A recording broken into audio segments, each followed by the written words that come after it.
Assalamualaikum warahmatullahi wabarakatuh.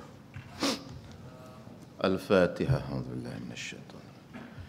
Bismillahirrahmanirrahim. Alhamdulillahirabbil Ar-Rahmanir Rahim. Maliki yaumiddin. Iyyaka na'budu wa iyyaka nasta'in. Ihdinas siratal mustaqim, siratal ladzina an'amta 'alaihim ghairil maghdubi 'alaihim waladdallin. Amin. Bismillahirrahmanirrahim. Alhamdulillahi rabbil alamin. Wassalatu wassalamu ala asyrafil anbiya'i wal mursalin wa ala alihi wa sahbihi ajma'in. Rabbi shrah li sadri wa yassir li amri wahlul 'uqdatam min lisani yafqahu qawli.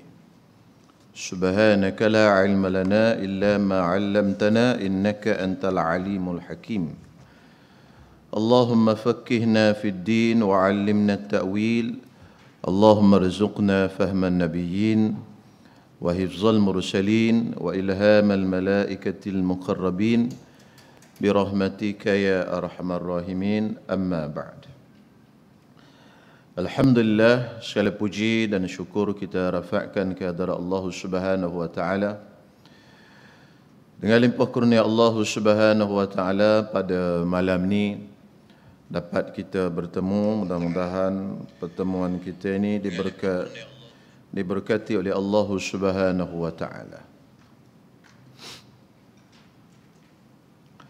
Baik, kita sambung kepada kitab kita, kitab Hidayatus Sibyan, pada muka surat 24 pada baris yang ke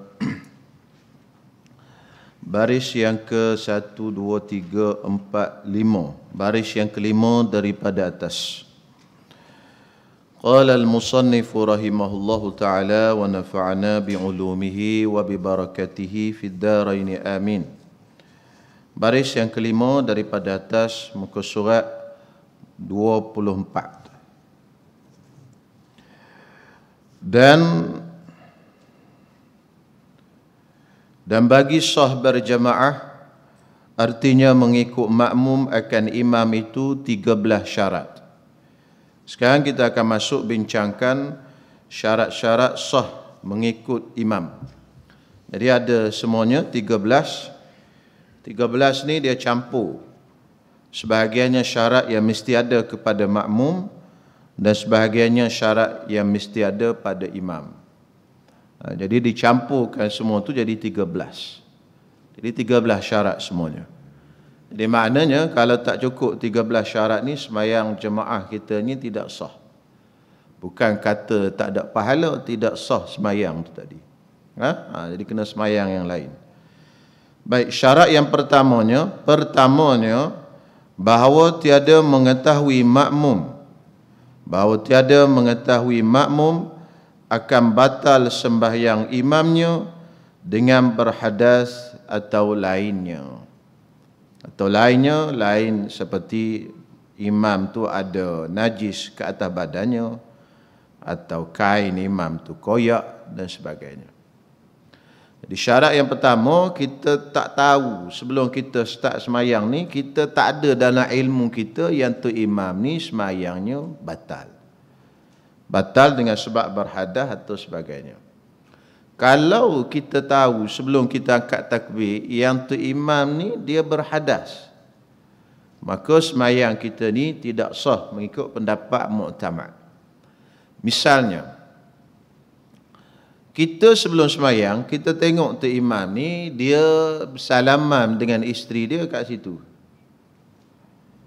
Lepas dia bersalam dengan isteri dia, dia pun masuk, mari jadi tu imam. Allahu Akbar. Maka dalam mazhab kita, mazhab Imam Syafi'i, orang yang macam ni dia batal wuduk. Sebab dalam mazhab Syafi'i, bersentuhan kulit antara lelaki dengan perempuan yang bukan mahram. Isteri itu bukan mahram lah, sebab tu dia boleh menikah. Kalau isteri itu mahram, tak boleh menikah.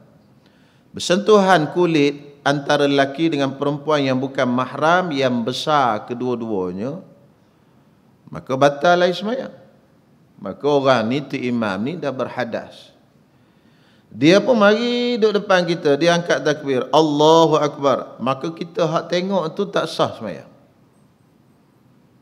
Bagi orang yang tak tengok, sembahyangnya sah. Orang yang tak tahu. Orang yang tahu, dia tak boleh ikut. Itu kaedah dia. Maka sebab itu, orang yang macam ni, orang yang duduk di tempat ramai banyak mazhab, dia kena jaga mazhab setempat. Contoh, kita ada Ustaz Muhib dulu. Ustaz Muhib ni dia mazhab Hanafi. Kan? Dia tak makan sotong Ustaz Muhib. Tuan-tuan tak usah gulai sotong lah bagi kat dia.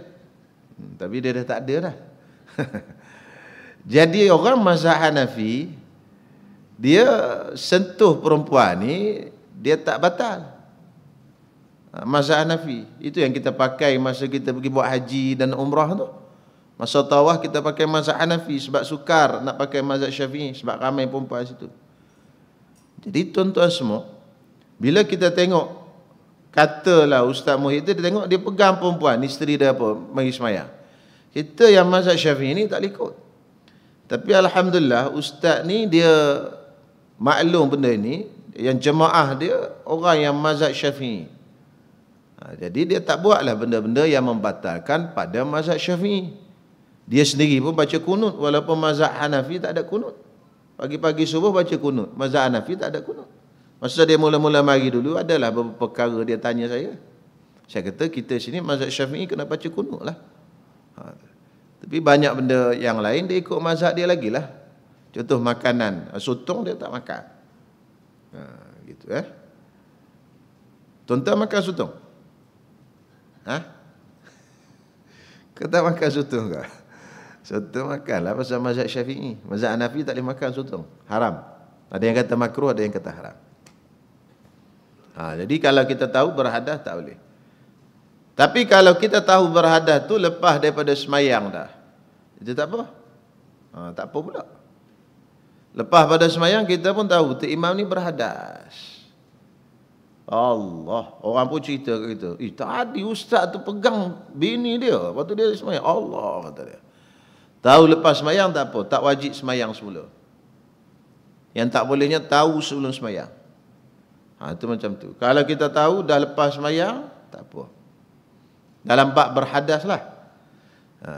Kita semayang-semayang, kita tahu tu imam lepas pada semayang. Tu imam ni berhadas, tak wajib kita qada semula semayang tadi. Semayang kita dah sah kalau tahu lepas semayang.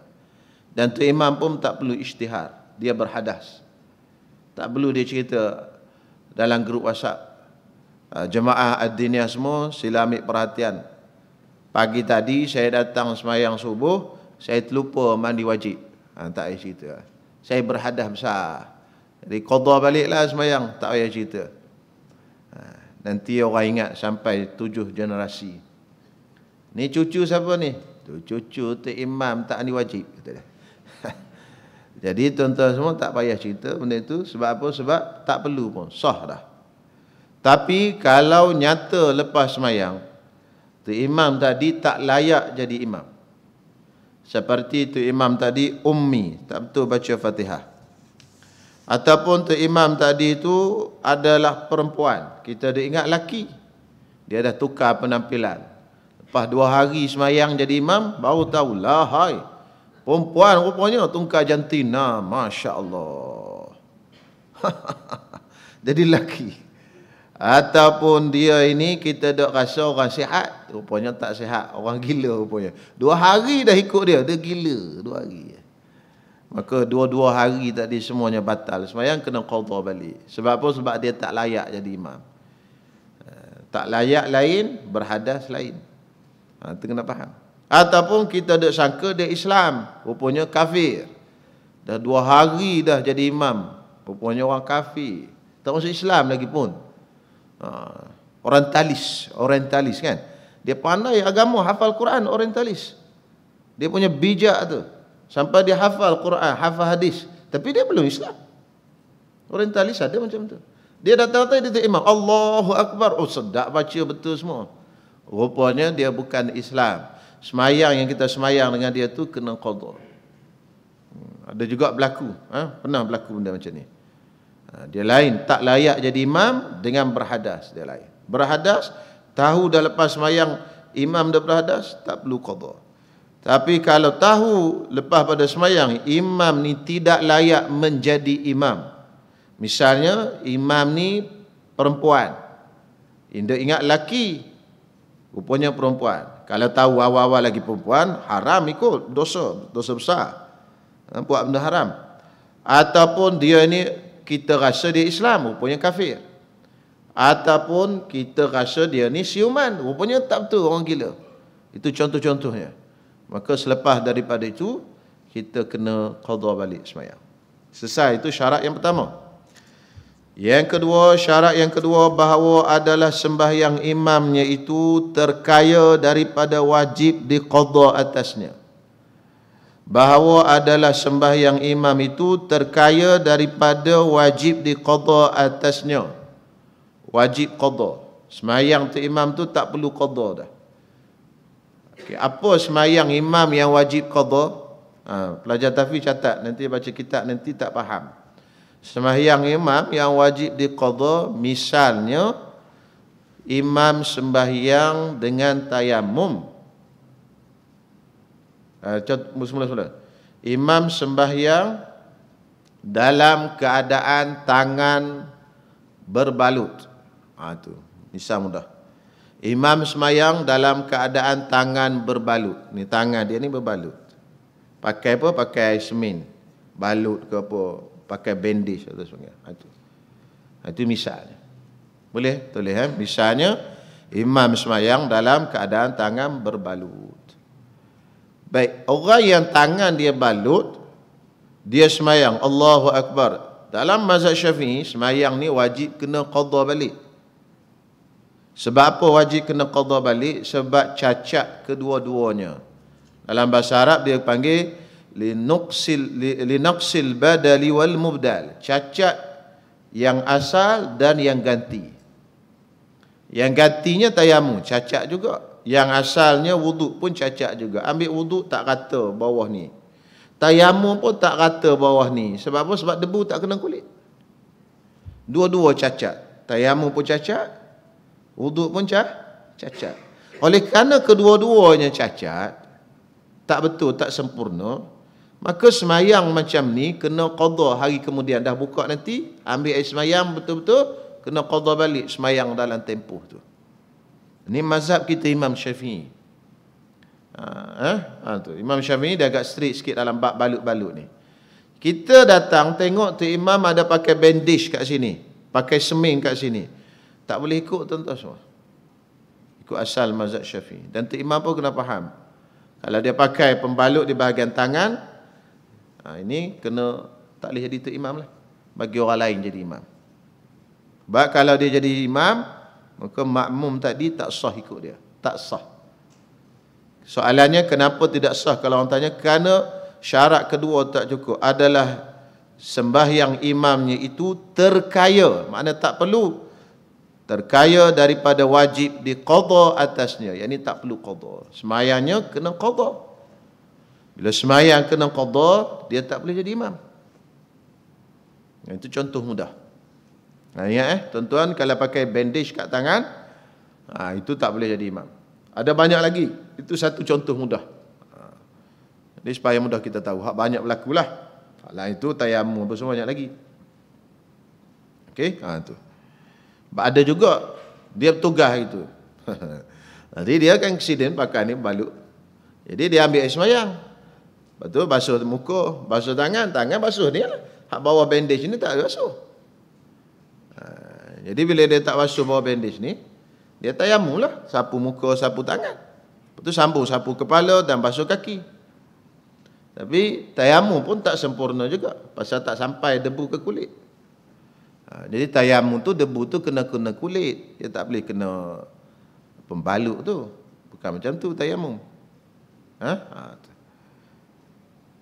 Sebab tu dah belajar kan depan tu tayamum. Kalau debu tu bercampur dengan tepung, tak boleh buat tayamum. Sebab bukan debu tu kena semua bahagian kulit. Sebab ada sebahagian kena tepung, ada sebahagian kena debu. Sebab tak boleh tu. Okey. Syarat yang kedua. Syarat yang ketiga, bahawa tiada imamnya itu makmum bagi orang lain pada ketika diikut akan dia. Okey. Kita tak boleh ikut makmum. Maksudnya kita nak ikut orang tu jangan makmum ketika kita ikut dia.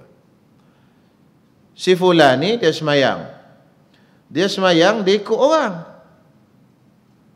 Tapi dia duduk sama level. Sama. Boleh sama. Mari sini Faiz. Faiz mari sini. Dengan Hasan. Mana Hasan meh? Bangun duduk depan. Duduk situ. Berdiri sebelah-sebelah. Di depan arah kiblat. Nak semayang Sekarang tumit bagi sama belakang. Sekarang tuan-tuan tengok. Macam ni. Kalau duduk macam ni, duduk macam semayang, pegang kiam. Tangan. Macam ni tuan-tuan tahu tak mana makmum, mana imam? Tak tahu kan? Tapi sah semayang macam ni. Walaupun sama. Cuma dia makruh je. Dia syaratnya jangan makmum duduk depan imam. Sama tak apa. Sunat ke belakang. Sama sah. Jadi macam ni kita tak tahu mana seorang imam, mana seorang makmum. Pada hakikatnya, Faiz ni, yang tinggi ni, Faiz ni imam, In'amul Hasan yang sebelah tu itu makmum. Biasanya, makmum tu duduk belah kanan, betul tak? Tapi dia ni kes terbalik, semua terbalik. Kes pening ke apa tak tahu. Jadi terbalik. Datanglah seorang, mana seorang? Mari Aiman. Okey. Jadi dia duk rasa ni Faiz lah. Kan? Apa benda makmumnya? In'amul Hasan tu imam sebab duduk belah kanan. Jadi sekarang dia pun ikut Faiz. Padahal Faiz ni makmum. Terbalik. Kan? Dia nak ikut yang In'amul Hasan lah. Kan? Jadi dia nak ikut belah sana. Rupa-rupanya In'amul Hasan tu makmum. Di sekarang dia pun takbir duduk sebelah sini lah. Dia duduk sebelah sini. Nak ikut Hasan tu. Tapi Hasan tu makmum. Takbir. Allahu Akbar. Niatnya ikut apa? Ikut Hasan. Takbir man. Okey. Sekarang ni dia ikut makmum ni. Yalah tuan-tuan semua. Dia ikut siapa? Makmum. Ketika makmum sedang jadi makmum orang.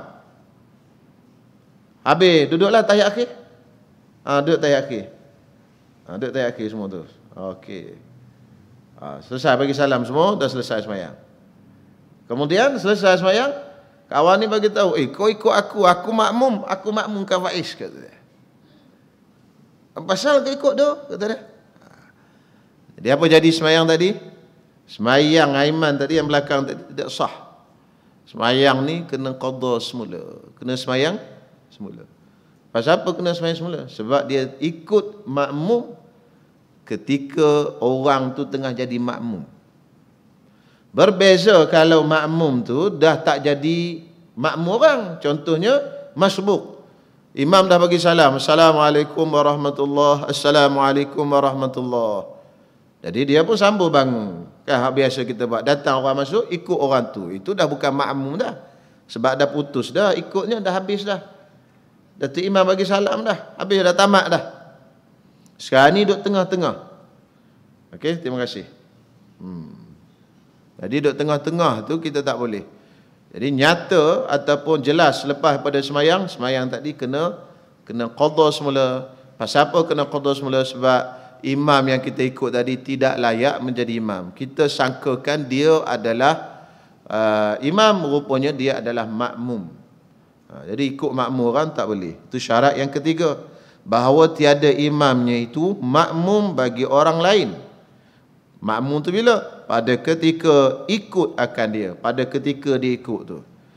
Kalau lepas dia pada ketika dia ikut tu dia dah tak makmum orang dah. Maknanya tu imam dia dah bagi salam, dia masbuk sambung, itu tak apa. Jangan silap faham tu. Kan baca tak boleh rupanya ikut orang sambung. Sambung tak apa sebab tu imam dah bagi salam. Yang tak boleh duduk tengah-tengah, dia jadi makmum. Okey. Pernah berlaku di Masjid Kampung Baru, saya dulu. Saya semayang dengan kawan-kawan. 4 orang, lebih kurang 5 orang belakang, tu imam depan. Saya ingat orang tu tak apa betul kot. Dia masuk, dum masuk. Dia pergi cuik saya. Allahu Akbar, ikut saya. Saya duk ikut tu imam depan tu. Jam kau saya pening kepala. Macam mana nak cakap ni tengah semayang? Tapi nampak gaya dia semayang tu macam orang tak apa nak betul lah. Baik, selesai di situ. Syarat yang ketiga. Dan keempatnya bahawa tiada ia ummi. Apa benda budak pelajar tahfiz?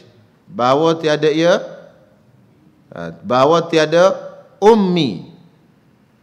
Boleh bagi elok-elok. Bahawa tiada ummi imamnya. Apa makna ummi? Orang yang baca Fatihahnya tidak betul. Itu dipanggil ummi. Ummi ni baca Fatihah tak betul. Tukar huruf. Maka dalam mazhab kita Imam Syafi'i, imam yang ummi tidak sah kita ikut. Itu pendapat mu'tamad. Ummi, orang yang tukar baris dan tukar baris tadi berubah makna. Contoh, siratal ladzina an'amtu alaihim. Patut tak dia baca tu, berubah makna. Apa makna berubahnya? Patutnya siratal ladzina an'amta alaihim, jalan orang-orang yang telah engkau ya Allah bagi nikmat ke atas mereka. Tapi bila dia tukar tu, jalan orang-orang yang telah aku tu aku bagi nikmat ke atas mereka. Berubah jauh. 180 darjah berubah. Maka macam ni tak sah semayang ikut imam yang macam ni. Ummi nama dia. Ataupun tukar huruf daripada huruf dha jadi huruf dal, waladdallin, tak boleh. Tu dha, dal, dha lain, tukar huruf. Ataupun gha jadi kha, ghairi, khairil maghdubi alaihim, tak boleh. Tak sah imam macam tu. Kalau ikut kena semayang semula lepas tu.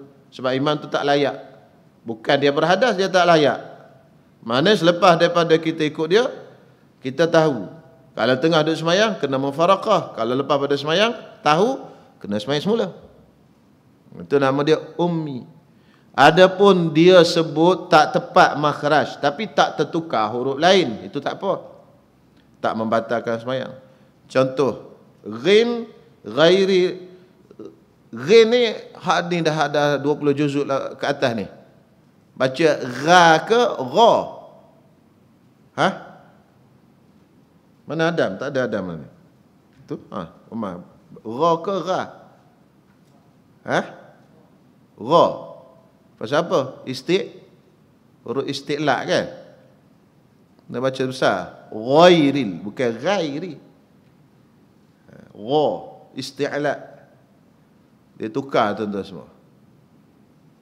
Jadi apabila dia baca ghairil maghdub, yang ni dia panggil tak bersih, tak safi. Semayangnya sah.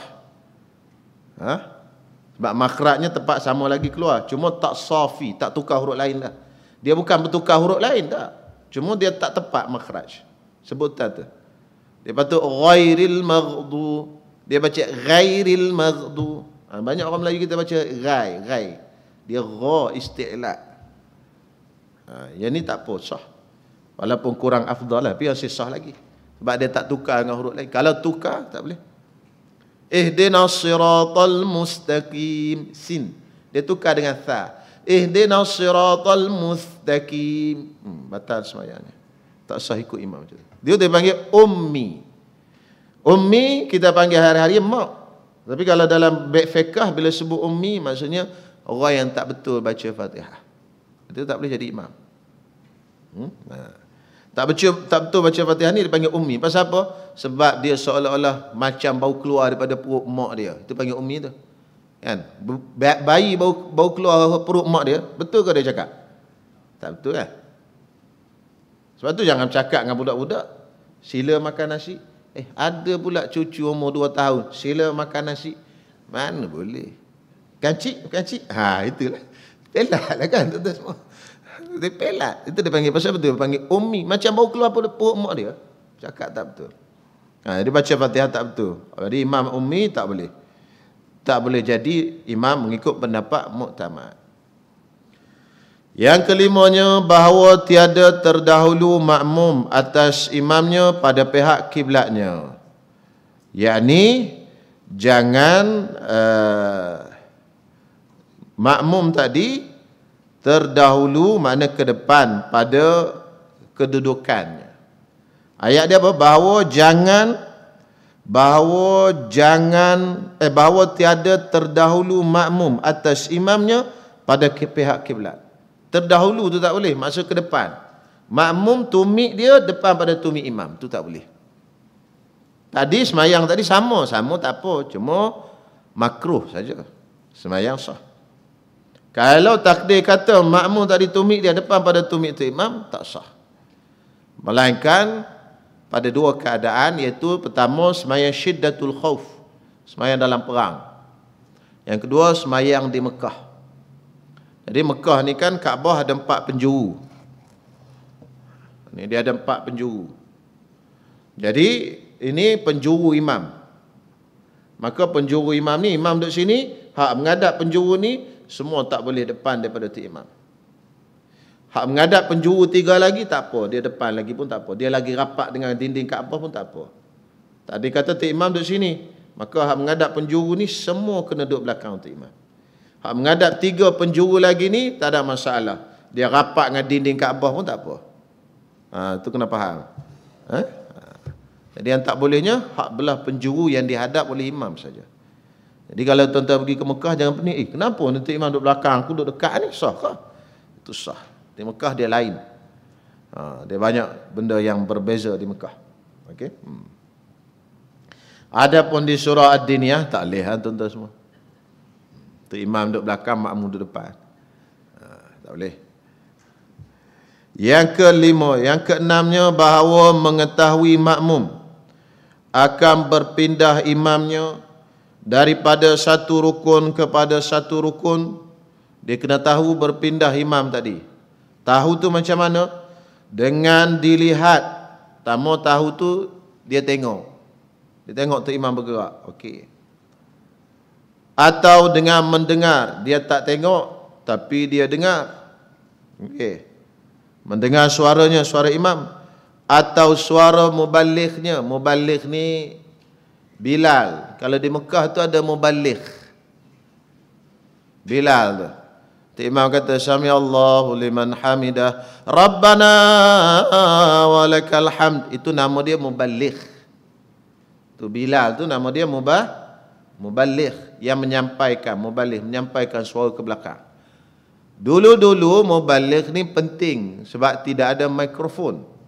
Zaman dulu tak ada mikrofon. Jadi dalam Masjid Nabawi, Masjidil Haram tu besar tu, mubaligh bukan seorang, 5-6 sah seorang, 5-6 sah seorang, sebab nak sampaikan suara ke belakang.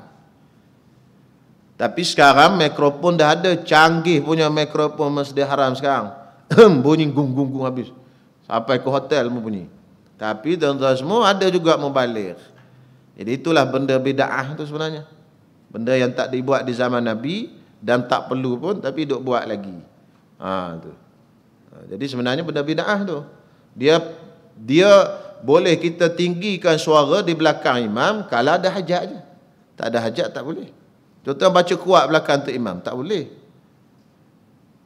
Sekarang ni ada hajat ke tak baca kuat belakang tu? Tak ada hajat. Lepas tu duk tinggikan suara di belakang imam. Mana boleh. Tapi Arab Saudi, walaupun dia menentang bid'ah itu, bid'ah ini, tapi dia buat bid'ah juga. Kan? Tak perlu dah sekarang mikrofon dah ada. Cuma dia kekalkan tradisi itu ya. Tradisi pasal dulu ada mubalik sampai ke hari ini. Jadi tuan-tuan semua begitu, kena ingat. Mubalik atau lainnya, tak kisahlah. Sama ada lainnya, tak dengar suara, tak dengar apa, tapi tengok orang sebelah. Suara tak dengar, tapi orang sebelah bergerak, kita pun tahulah, tu imam bergerak. Boleh. Itu syarat kena tahu. Kalau tak tahu langsung pergerakan tu imam, tak boleh. Dengar pun tidak, nampak pun tidak. Tak boleh. Jadi orang buta dan pekak, Boleh tak? Dia ikut tu imam. Ha? Buta pekak, dia sembahyang jemaah. Sah tak? Tak sah lah. Dia nak tahu macam mana? Melainkan kalau ada orang sebelah dia. Dia pegang, bergerak. Tangan dia kena tak atas belakang orang sebelah. Dia sembahyang gitu. Orang bergerak, dia bergerak. Kacau kata orang sebelah. Aduh kacau, tangan siapa pula ni. Itu. Sebab apa? Dia tak dengar. Dia tak melihat. Dan orang buta dan orang pekak tak wajib pun sembahyang. Kalau dia nak sembahyang. Dia bukan mukallaf. Kalau siapa dilahirkan buta dan pekak, dia bukan mukallaf. Dia tak wajib sembahyang, tak wajib puasa, tak wajib apa pun. Buta dan pekak. Dua-dua tu syarat. Buta, pekak. Kalau buta, wajib. Mukallaf lagi. Kalau pekak saja pun, mukallaf lagi. Buta dan pekak, bukan mukallaf. Okey, selesai di situ. Ketujuhnya, ini panjang sikit. Bahawa berhimpun keduanya, yakni imam dan makmum, pada satu tempat, masjid atau lainnya. Maka bagi berhimpun keduanya pada satu tempat itu 4 surah, 4 bentuk yang disebut akan dia di dalam kitab yang panjang-panjang. Dia tak sebut di sini 4 bentuk, 4 cara. Baik, oleh kerana dia tak sebut di sini dan benda ni penting, baik kita lihat dalam kitab yang panjang-panjang tu. Ini saya petik daripada kitab panjang lah. Dia kata ada 4 tuan-tuan semua. Jadi 4 tu, pertama, makmum dan imam dalam masjid. Dua-dua dalam masjid. Bentuk kedua, makmum di dalam masjid, imam luar masjid. Tak tahulah macam mana imam kena boikot duduk luar masjid. Bentuk yang ketiga, imam dalam masjid, makmum luar masjid. Ini banyak berlaku. Imam dalam masjid, makmum semayang di luar kawasan masjid. Tak cukup dalam masjid, tak cukup, dia semayang di luar. Macam Masjid Amaniyah tu, dia semayang kat luar. Kena tahu apa hukum dia, macam mana nak jadi sah. Yang keempat, makmum dan imam dua-duanya bukan dalam masjid. Saya masa tak banyak ni, saya akan sebut dulu bentuk yang pertama dan nombor 4 sebab berkait rapat dengan kita. Yang pertama, makmum dan imam kedua-duanya dalam masjid. Ibarat kata surau kita ni masjid. Surau lain pada masjid. Ibarat kata surau kita masjid. Maka syarat untuk sahnya satu saja, iaitu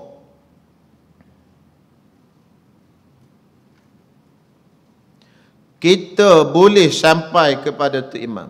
Kita boleh pergi kepada tu imam. Itu satu je. Kita boleh pergi kepada tu imam, walaupun dengan membelakangkan arah kiblat. Baik, contoh muslimat ni tak ada lubang tu. Tu lubang yang kita buat dua tu, kata tak ada lubang. Lubang tabir dia tu tak ada. Muslimat semayang belakang. Ni masjid ni. Ni surau kita masjid, anggap macam tu. Muslimat pun semayang belakang. Dia nak datang ke imam boleh tak ke depan? Tak boleh, tak ada lubang. Panjat ustaz? Panjat orang tak berkira lah. Kan? Takkan nak panjat. Makna bukan nak suruh datang. Kalau dia nak datang, boleh tak? Tak boleh. Tapi ada pintu belakang. Dia boleh keluar ke pintu belakang, pusing, masuk ke pintu ni, masuk sini. Walaupun pintu tertutup ke apa tu, tak kisah. Yang penting ada lubang yang boleh dia sampai ke tu imam. Sahlah kalau dalam masjid. Kalau tuan-tuan pergi tengok di Masjid Sungai Tua, tempat perempuan dia tu dia buat dengan kaca. Jadi ada orang tanya saya, boleh tak muslimat semayang di sini tak ada lubang langsung nak datang ke tempat tu imam? Saya kata boleh, tu lubang belakang. Dia keluar pun berjalan dalam kawasan masjid lagi. Lepas tu dia masuk ke pintu tepi, lepas tu boleh pergi sampai ke tu imam. Yang penting semua pergerakan dia tu dalam masjid. Kalau dia kena keluar pada masjid, tak boleh lah. Jadi kita ni kalau anggaplah bangunan kita ni dalam masjid, sama juga tuan-tuan semua.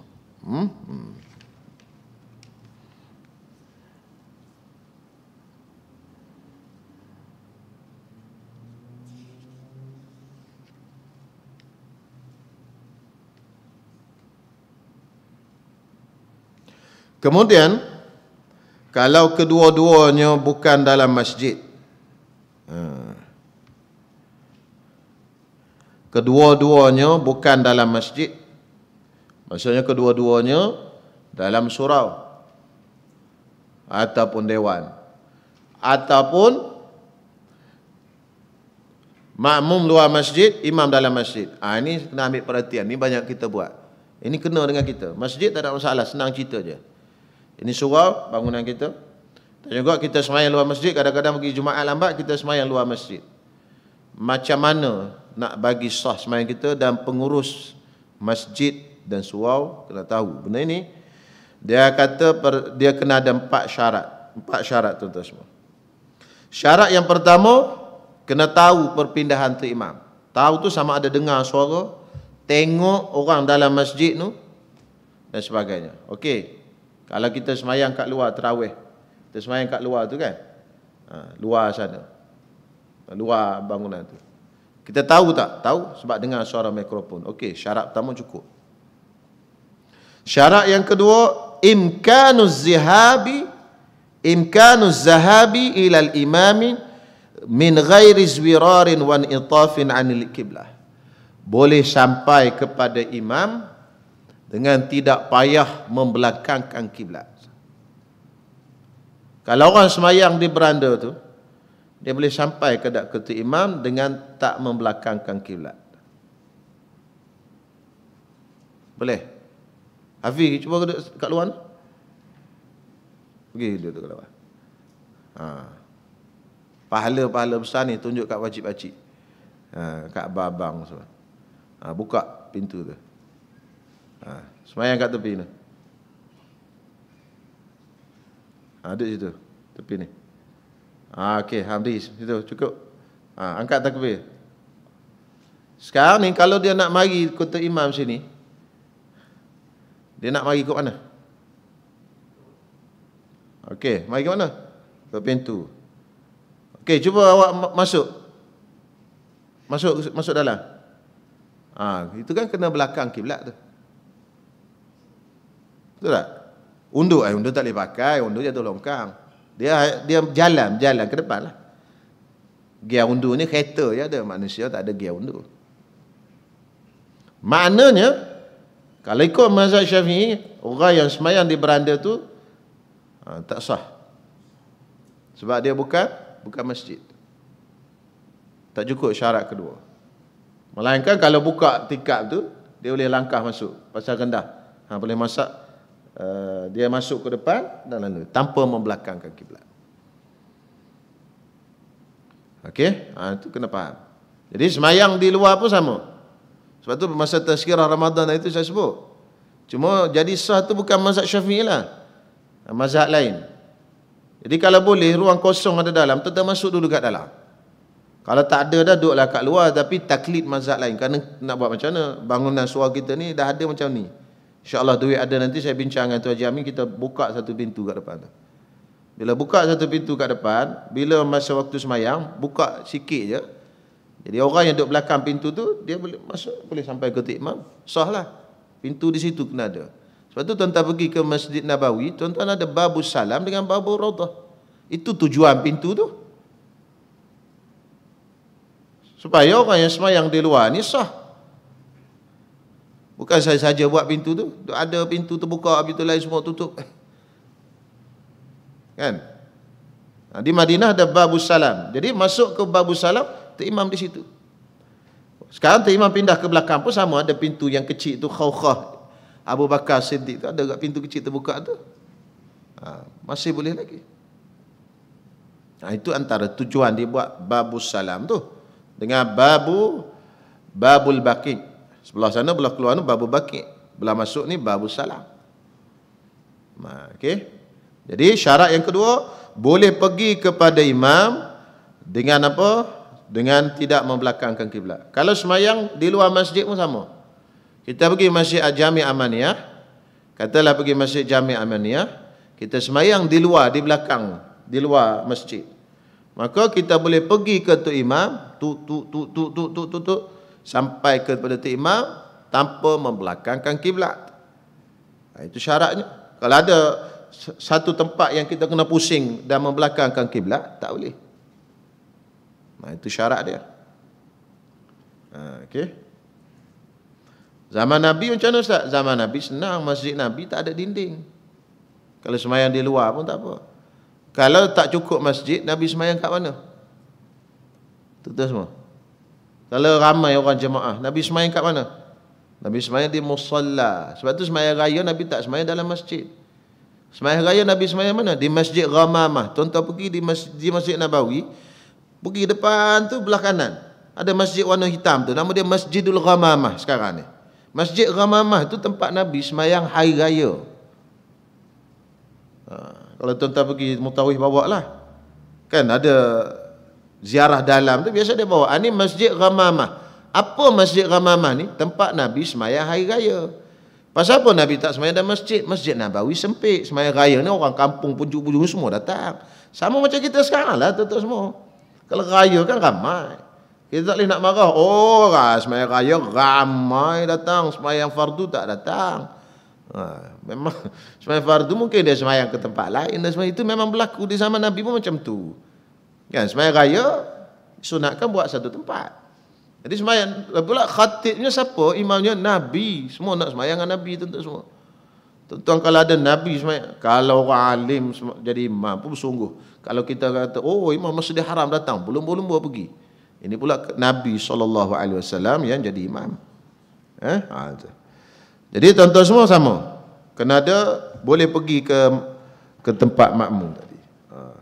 Oh kita dah isyak dah ni. 8.40. Okay, saya ambil masa 5 minit sikit ya. Nak perhabis 2 lagi syarat. Syarat yang ketiga, catat ni penting ni. Kita nak buat ibadat dia bagi sah. Syarat ketiga. Syarat ketiga, qurbul masafah, dekat jaraknya antara imam dengan makmum ataupun antara saf yang terakhir dalam masjid dengan saf yang pertama di luar masjid. Kalau contoh kita semayang di belakang masjid, antara dinding masjid tu dengan kita tak boleh lebih jarak 300 hasta. Termasuk dekat jarak. Tidak boleh lebih jaraknya 300 hasta bersamaan 150 meter. Jadi kalau dinding masjid Jami' Amaniyah, ambil misal Jami' Amaniyah mudah sebab situ banyak orang sembahyang luar. Dinding masjid Jami' Amaniyah dengan saf pertama yang sembahyang di luar masjid, kalau jaraknya melebihi 150 meter, maka tak sah. Kena ukur betul-betul. 150 meter bersamaan dengan 300 hasta. Jadi kalau kita di sini, surau kita ni kalau nak sembahyang belakang, tu kena ke dinding tu, dinding belakang ni, yang sah pertama. Kita tak ada lah bawah bukit sana. Kalau tepi pun sama, daripada dinding masjid ni kat luar. Kalau masjid lah, 300 hasta. Itu syarat dia. Sebab itu tuan-tuan semua, dalam bab solat Jumaat, kalau masjid tak muat, boleh buat 2-3 Jumaat satu kampung.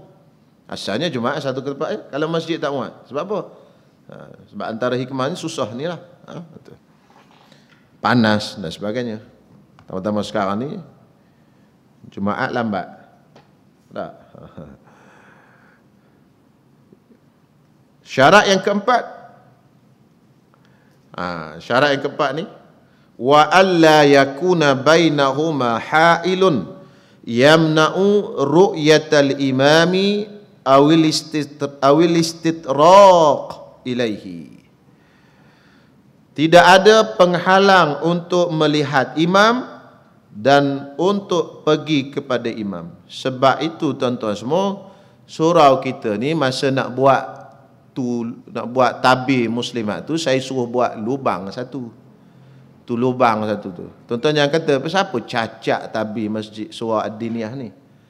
Sebab syarat yang keempat, kena tidak ada penghalang yang boleh dia sampai kepada imam. Jadi kalau semua tu dinding macam tu semua, muslimat di belakang semayang tidak sah. Sebab tak ada lubang yang boleh dia datang ke tu imam. Bukan nak suruh dia datang. Kalau dia nak datang, tak ada. Mana dia dikira berpisah daripada imam dengan dia. Itu syarat keempat. Syaratnya alla yakuna bainahuma, tidak ada di antara keduanya, iaitu imam dengan makmum, hail, penghalang, yamna'u ru'yatal imam, yang menghalang daripada lihat imam. Sebab tu jaring macam tu, boleh tengok imam. Kalau dulu tabir, kita pakai tabir tu, ada sebahagian tabir kita transparent, boleh tengok imam. Kalau semua tabir gelap belaka, tak boleh. Ni untuk surau masjid tak ada masalah. Masjid gelap ke, gelita ke apa, tak kisah dia. Dia masjid senang cerita. Satu je syarat tadi. Ini cerita ni bangunan selain pada masjid. Surau lain pada masjid dalam mazhab Syafi'i. Jadi kena faham kenapa, apa sebab kita buat begitu begini tu. Dulu tabir kita gelap separuh, separuhnya cerah. Sebab apa? Sebab kalau semua gelap, tak nampak makmum yang belakang imam atau imam tak nampak, orang belakang tu sebenarnya tak sah. Dan juga tidak ada penghalang istitraq, dia nak datang ke tu imam tanpa membelakangkan kiblat. Kita buat satu lubang yang boleh dia datang ke sini. Itu lubang tu dengan jaring-jaring tu, itu makna besar tu. Bukan saja kita buat. Kalau tak ada lubang tu, muslimat belakang tu semayang tidak sah mengikut mazhab Imam Asy-Syafi'i. Okey, itulah 4 syaratnya untuk situasi yang kita selalu hadapi di surau, dan juga kalau semayang di luar pada masjid. Jadi kalau tuan-tuan semayang luar masjid, jemaah di luar masjid, kalau ada jemaah luar masjid, AJK kena buka satu pintu belakang sekali. Sebab apa? Sebab kalau tak buka pintu, mungkin nampak imam, makmum yang dalam masjid tu nampak, tapi tak boleh nak pergi. Dia kena ada dua, nampak dan boleh pergi. Sama kes syarat apa, syarat untuk dalam bangunan yang lain daripada masjid, dan juga kalau kita duduk luar masjid pun sama kes dia. Jadi ingat, itu nak jaga masjid pun bukan senang-senang tuan-tuan semua, susah dari segi hukum pun susah, dari segi bab lain pun susah lagi juga. Itu antara hukumnya. Jadi kalau kita semayang di luar masjid, isu yang orang semayang PKP baru ni, masjid kunci. Betul tak tuan-tuan semua? Orang tu tanya selalu, masjid kunci rapat, AJK kunci. Dia semayang belakang pagar tu. Cukup tak syarat nombor 4? Boleh tak dia nak pergi ke makmum? Dia nampak makmum di dalam duduk semayang, tapi boleh dia pergi? Tak boleh. Maka sah tak semayang dah? Tak sah. Kena semayang zuhur semua tu. Kita tak boleh buat ibadat dengan emosi. Saya nak semayang Jumaat. Ini jaiz punya pasal ni, tak bagi semayang Jumaat. Apa hal? Tak kira saya nak semayang Jumaat, dia bentang juga semayang. Allahu Akbar, dia ikut. Saya dengar suara, kata dia. Memanglah dengar suara itu syarat yang keberapa dengar suara tadi? Itu syarat yang kelima. Syarat yang keenam. Syarat ketujuh itu berhimpun satu tempat, itu syarat lain. Syarat keenam tu dia tahu perpindahan, tahu berpindah tu imam. Allahu Akbar, tahu. Tapi syarat yang ketujuh tak cukup. Tak boleh pergi. Kalau dia semayang juga pada taklid mazhab lain, tak apalah semayang lah. Tapi kena qadha balik, kena buat zuhur. Tak boleh, tak memadai jemaah itu mengikut mazhab Imam Asy-Syafi'i. Boleh. Wallahu alam. Itu mazhab Syafi'i lah kita cerita tu. Nak ikut mazhab lain boleh juga, tapi kena belajar lah. Jadi tazkirah Ramadan ni saya sebut yang kat luar tu semayang sah mengikut mazhab Maliki. Jadi oleh kerana suasana kita ni macam tu, surau kita pada bulan Ramadan, nak buka sini pula panas orang kat dalam. Dah pasal aircon dah. Keluar aircon kan. Jadi semayang kat luar tu. Jadi tuan-tuan semua, patutnya kalau kat luar tu bukalah pintu sikit. Tapi orang kat dalam tak boleh keluar aircon. Jadi orang kat luar tu dia kena taklid mazhab Maliki lah. Mazhab Maliki syarat dia tahu perpindahan je sah, walaupun di tempat yang berbeza. Jadi dia panggil tempat berbeza lah. Sini dalam surau, luar surau. Kerana dia putus sebab tak ada penyambung. Nah, jadi 4 syarat tu. Okey. Wallahu alam. Cukup setakat tu insya-Allah. Jadi harap fahamlah tuan-tuan semua kenapa kita duk buat itu, bincang ini, bincang sebagainya. Moga jelaslah dia punya syarat tu. Wallahu alam sampai syarat yang ke-7. Ke-8 tu tersambung bulan depan pula. Bismillahirrahmanirrahim. Alhamdulillahirabbil alamin. Wassalatu wassalamu ala asyrafil anbiya'i wal mursalin wa ala alihi wa sahbihi ajma'in. Allahumma ya rabbana taqabbal minna innaka antas samiul alim wa tub alaina innaka antat tawwabur rahim. Rabbana atina fid dunya hasanah wa fil akhirati hasanah wa qina adzaban nar. Wa sallallahu ala sayyidina Muhammad wa ala alihi wa sahbihi wa sallam. Walhamdulillahi rabbil alamin.